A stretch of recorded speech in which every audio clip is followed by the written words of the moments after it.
Hey mga brods, may balita tayo dito po kay Terrence Jones. 6'9", import ng Piratas de Quebradilla sa Puerto Rico. So ito na nga mga kabrods, ito po kasing San Miguel Beermen, ay yun nga, minamata nila. Ito pong si Terrence Jones. Alam naman natin si Quincy Miller. Ang sabi-sabi sa reports na magiging import pero undecided pang SMB. Alam naman natin ng SMB, hindi ito mapapakali ng isang import sa isang season.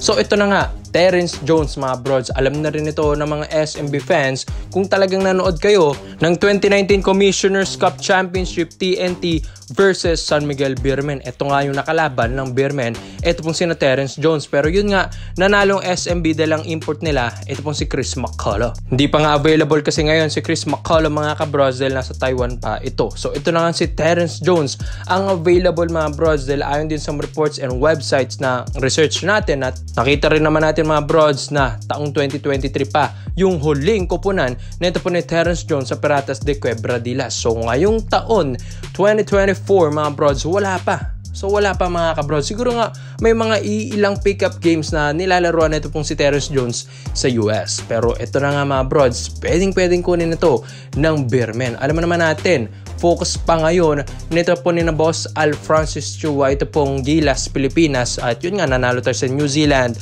And yun, focus natin next, bukas na yung Hong Kong. And after that mga kabrods, dito na nga magsisi datingan yung mga imports na ng Commissioner's Cup. Dahil after ng Hong Kong ng Gilas, Pilipinas mga brods, 3 days after nyan ay opening na ng Commissioner's Cup. So kailangan nang mag-decide ng SMB kung sino talaga yung kanilang magiging import. So ito na si Terrence Jones mga brods. Alam naman natin na hindi makakapasok ng championship ang TNT Tropang Giga noong taong 2019 nang hindi dahil sa kanya. So alam natin yung kakayahan neto mga kabrods. Neto po ni Terrence Jones, former NBA player ba naman kasi, 6'9", and yun nga yung skill set neto mga brods, malaking tulong ito sa SMB. Siguro nga kung ito yung magiging import ng SMB, ito yung mahihirapang palitan nila dahil grabe kung magpakitang gilas ang isang Terrence Jones mga kabrods. Kaya magdala ng bola sa height niyang 6'9". Yung confidence level nito andun pa rin mga bros dahil alam niyang NBA player siya. Dati ng Houston Rockets, Pelicans, and Milwaukee Bucks. At isa pa dito, hindi basta-basta ang isang Terrence Jones mga brods. Dominante ito sa ilalim. Kayang-kaya niyang mangmama sa paint. So malaking tulong ito kay Junmar Fajardo. Magaling din na rebounder. At ang isa sa pinaka-binabayaran talaga kay Terrence Jones mga brods, yung kanyang scoring ability. So parang scoring machine kasi ito pong si Terrence Jones. Mapa 3-point shot, mapa perimeter, mapa ilalim, kayang-kaya niya. Lista mo na kung si Terrence Jones ang magdadala ng bola. Yan yung sinasabi nila mga kabrods. Kaya dito sa SMB, alam natin, gusto rin naman nila ng reliable na import. So syempre, kung gusto nila ng ganun, why not itry nila si Terrence Jones habang available pa. So yun nga, malapit na rin kasi magsimula mga kabrods. Next week na ang ating opening ng Commissioner's Cup. So kailangan nang gumalaw dito ng San Miguel Beermen mga bros dahil alam ko na malaki ang maitutulong ni Jones. Ang TNT nga, naipasok niya sa championship pero mas maganda yung lineup ng SMB that time sa 2019. How much more ngayong 2024 lineup na ng SMB na mas magaling na, mas malakas na lineup na mga kabrods ang makakatulong kay Terrence Jones. So hindi na siya mahirapan tapos magaling na import pa siya. Kaya mga kabrods, pinag-iisipan na rin ito ni na Boss Al Francis Chua after ng Gilas versus Hong Kong. And yun nga, alam naman natin, pang championship level, ito pong galing ni Terrence Jones. Kaya komento mo lang po nyo dito mga brods, Terrence Jones as an import of SMB sa Commissioner's Cup 2024 to 2025.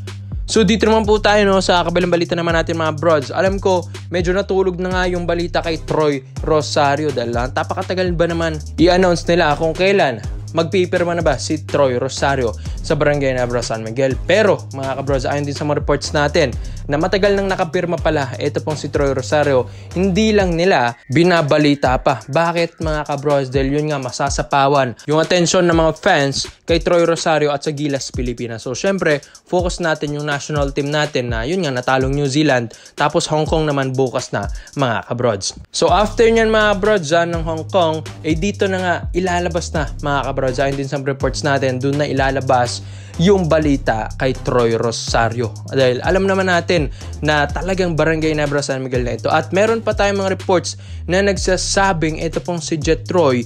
Ayon din ito sa mga comment section na nakikita natin mga kabrods na ito pong si Troy Rosario ay pasikreto ng nag-e-ensayo sa Barangay Hinebra San Miguel mga kabrods. Kung hindi man sa Hinebra, may nakakasama siya na Hinebra player na nakaka-ensayo ni Troy Rosario. Mapa-gym man yan, mapa-basketball conditioning mga brods, nakakasama na niya yung ibang roster ng Barangay Hinebra San Miguel. Kung hindi man nagkakamali yung mga comment section natin dyan mga kabrods. Ito nga pong si Troy Rosario ay malaking tulong na nga ito sa Barangay Hinebra San Miguel. Yun nga mga kabrods, dahil ang focus kasi ngayon ni Coach Tim Cone yung Gilas versus Hong Kong, di ba? Congrats nga sa Gilas dahil nanalo sila against New Zealand. Pero after that mga kabrods, ang focus na ngayon na Coach Tim Cone ay palakasin naman ang Barangay Hinebra San Miguel lineup. And yun nga mga kabrods, may mga good news din tayo na sina Jamie Malonzo, Jeremiah Gray, and Isaac Go. Bali-balita na papasok na at babalik na sa Commissioner's Cup next season mga kabrods. So ito na ang balita kay Troy Rosario mga kabrods. Ito pong 6'7" na one of the superstar ng Blackwater Bossing mga kabrods ay bali-balita ang inaaral na rin niya yung sistema ni na Coach Tim Cone. Dahil mabilis lang ito mga kabrods after ng Hong Kong, 3 days after nyan, opening na ng Commissioner's Cup. So kailangan maganda na ng Barangay Hinebra San Miguel. Tapos next month, may laban na agad ang Barangay Hinebra. Kaya kailangan ma-finalize na nila ito pong si Troy Rosario at maipasok at makapag-adjust na siya sa sistema ni Coach Tim Cone. Yun nga, bali-balita na aral ito pong si Troy Rosario sa sistema ng Gilas Pilipinas ngayon dahil alam niyang ito yung sistema ni Coach Tim Cone. At alam naman natin, yung kakayahan ng isang Troy Rosario, mataas din ang kanyang basketball IQ, malaki yung may tutulong sa Barangay Hinebra San Miguel. Madadagdagan pa ang wings nila dahil yun nga, injury prone yung mga wings ng Hinebra. Kaya ito pong kay Jet Troy Rosario mga brods ang isa sa malaking move ng Barangay Hinebra San Miguel. Di naman ito kukunin ni na Coach Tim Cone kung hindi nila ito kailangan, di ba mga kabrods? Sinabi na rin kasi ni Mr. Snow Badwa mga brods at kumpirmado na nga na ayon din sa kanyang kuliglig na ito pong si Troy Rosario ay nakapirma na ito ng Game 2 ng Hinebra versus TNT Tropang Giga. So it means na kasama na si Troy Rosario sa mga team building ng Barangay Hinebra San Miguel at ngayon na nag-iensayong Hinebra para sa preparation sa Commissioner's Cup ay nakitang nandun nga ito pong si Jet Troy mga kabrod. So alam na natin ito, ang dami ng mga lumalabas na reports, ayaw lang talaga ilabas mga kabrods na confirmed na ito pong si Troy ay naandyan na sa Barangay Hinebra San Miguel. Lalabas at lalabas ito mga brods, hintayin na lang natin talaga matapos ang ating Gilas Pilipinas versus Hong Kong. Kaya exciting ito mga brods sa Barangay Hinebra San Miguel sa ating paparating na Commissioner's Cup. Madadagdagan sila ng 6'7" na agile na way man dahil syempre alam natin kung gaano ka-athletic din ang isang Troy Rosario. At ang best part pa nito, kung sino yung nag-convince kay Troy Rosario na andyan sa Gilas Pilipinas ni Scary Thompson ng kanyang best friend mga kabrods. Kaya bali-balita na siya yung kasama ni Troy sa mga training camps. Kaya komento mo lang pinyo mo dito mga brods at isa-isa natin yan. Salamat po sa panonood mga brods. This is our rated highlights yun lang. I'm out.